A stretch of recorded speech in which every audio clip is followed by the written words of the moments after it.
किसानों ने किया जहानाबाद सकुराबाद सड़क जाम। सड़क पर पेड़ को रखकर किया प्रदर्शन। बाढ़ से हुए नुकसान एवं पानी निकासी की कर रहे मांग। जहानाबाद जिले के सदर प्रखंड के आलमपुर में बाढ़ की तबाही झेल रहे किसानों का गुस्सा फूट पड़ा, जिसका खामियाजा सड़क पर उतरा। प्रशासन के खिलाफ विरोध प्रदर्शन करते हुए किसानों ने सड़क जाम कर दिया।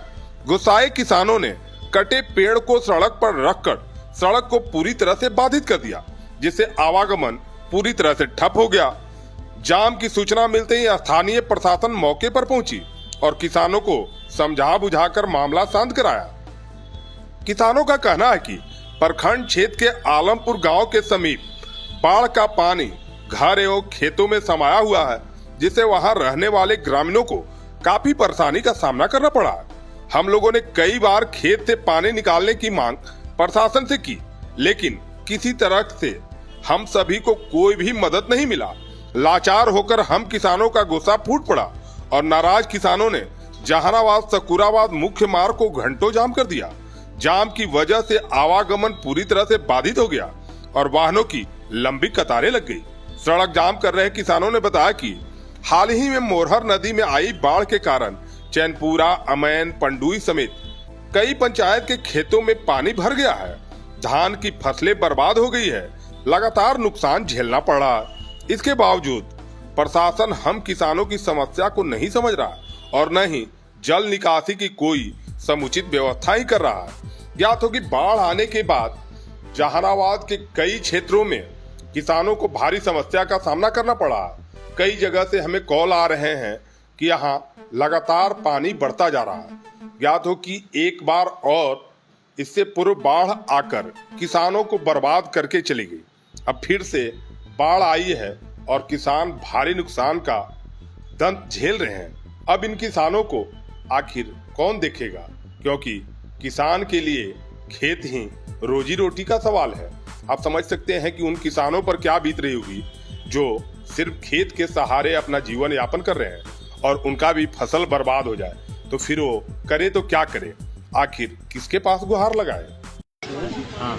और वहाँ पर कोई पानी का निकास नहीं, कारपूर्ण नहीं किया गया। दोनों बगल खोद सरकार का 3 फीट 4 फीट खोलने का आदेश भी हुआ, वो नहीं खुला, 3 फीट साइज खुला। लेकिन उसी के चलते अगर समझ में डैम अगर टूट जाए, कटवा दिया जाता है तो उसका इससे निकास होगा। नीचे पानी जाता नहीं, ये सब पानी इधरे मोड़ दिए, इसीलिए ऐसा हो रहा है। लघु सिंचाई विभाग से हाँ, लघु सिंचाई विभाग कार्यपालक कमिश्नर जांच करने भी आया, कमिश्नर का आदेश पर उसका पेपर भी लिए हुए हैं, खबर भी आया, लेकिन कुछ नहीं हुआ। अभी क्या समस्या? वही समस्या है कि चल के देखिए कि गांव में क्या हाल है। कैसे हालात यहाँ ना है, पानी नहीं है। चलिए हमारे अंदर रिकॉर्डिंग कर सकते हैं, जाके जाइए। गांव में जाए आने का कोई साधन नहीं, रिकॉर्डिंग कर सकते हैं। गांव में कोई आने जाने का साधन नहीं। पानी भर गया है। पानी आप चल के देख लीजिए। क्या नाम है? क्या नाम? हमारा तो चंद्रमा सिंह। कार्यपालक अभियंता के द्वारा टेंडर किया गया। संजीव कुमार कार्यपालक अभियंता के एक कॉन्ट्रैक्टर बने। कॉन्ट्रैक्टर को बिना पट्टी आंख में लगाए हुए चेक काट दिए, माफी पुस्तिका के नापी के अनुकूल। गांव में कार्य पूर्ण नहीं हुआ और उनको 35 लाख कुछ रुपया चेक काट के भुगतान कर दिया। हमारे गांव में जल की समस्या का समाधान इतना नहीं हो पा रहा कि जनजीवन अस्त व्यस्त है। कोई बीमार पड़ जाए, मरीज हो जाए, स्कूल बच्चा जाने पर रोक लगा हुआ है। तो हम लोग को क्या, हम लोग सऊदी अरब, अमेरिका, लंदन कौन से रेडियो से पढ़ते हैं जो कि हमारी समस्या हल नहीं हो पा रहा है। कॉन्ट्रैक्टर को बुलाइए, उस पर मामला दर्ज करवाया जाए, उसका पैसा रिकवर करके हम लोग गाँव में काम शुरू करवाया जाए, उसके बाद ही जाम हटेगा। क्या नाम है आपका? राणा प्रताप सिंह।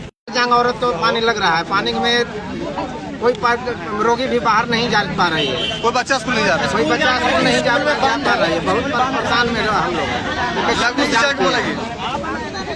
क्या नाम है आपका? रामानुज प्रसाद चौरसिया है, घर आलमपुर है। सभी तरह के बैटरी इन्वर्टर के लिए Tirupati Balaji enterprises wholesale and retail, Exide, luminous, Microtek digital inverter, leave fast, maxima सहित अन्य बैटरी या इन्वर्टर उचित मूल्य एवं बेस्ट क्वालिटी में Tirupati Balaji enterprises, hotel Krishna garden, Krishnapuri, PG road, Jehanabad. विश्वास के साथ एक्साइड और लुमिनस की सारी तरह की बैटरियां उपलब्ध है, इन्वर्टर भी उपलब्ध है। विश्वास एवं भरोसे का प्रतीक तिरुपति बालाजी इंटरप्राइजेस।